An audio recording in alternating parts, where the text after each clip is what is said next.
Well, we've been suffering losses lately. Last week I got a call from one of our occasional mentors' sister saying that had passed away and they want to donate to youth mentoring in honor of him instead of sending flowers. So they wanted to know how to do that. And it made me think of this guy and how wounded he was when we first met him. And the need to tend to his wounds so that he could then be there for the kids that he was connecting with. And it just goes right to the heart of our work and what we do. And your gifts do sit right next to your wounds. And to be honest, this guy was extremely socially awkward. And people had a, kind of a standoffish reaction to him when you first meet him. But he had this big, loving heart, and he kept reaching out to our young people. And so I had to reach out to him and literally taught this man how to hug.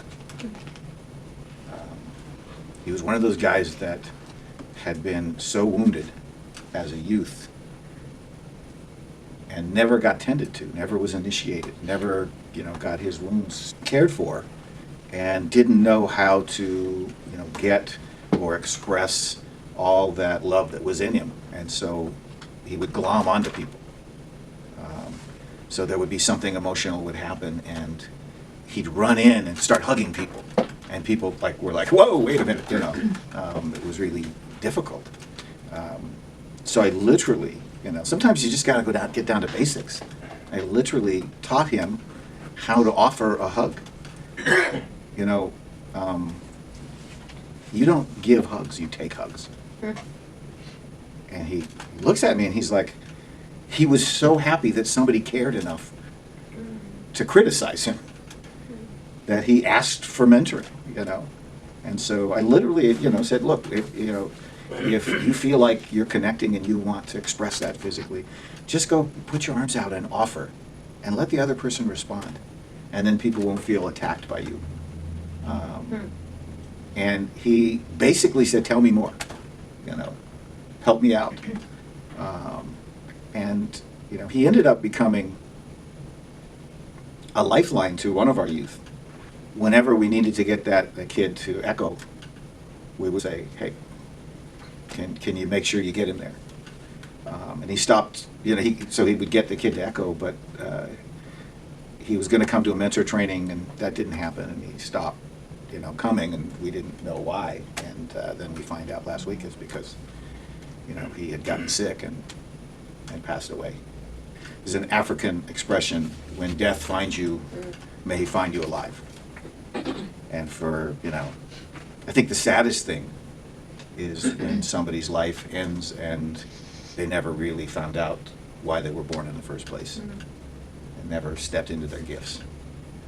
So I'm just happy that before his life ended is that he found our community, he found some kids, and found that he could really make a difference in other people's lives and in his. And, I remember an Echo session with him sitting literally right where Gretchen is sitting right now, and standing up and telling his story of these woundings at a very, very young age that never got tended to.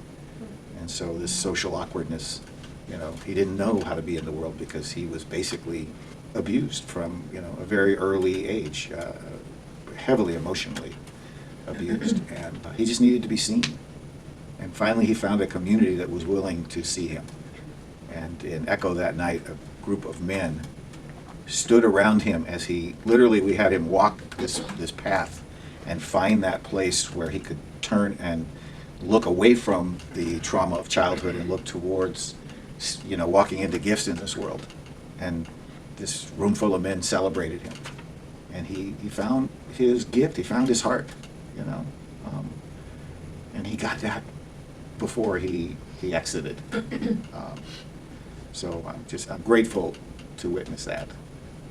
And it also makes me wonder, what kind of world would this be if we knew to do that with everybody? If he didn't have to wait until so much later into his adulthood to get cared for in that way.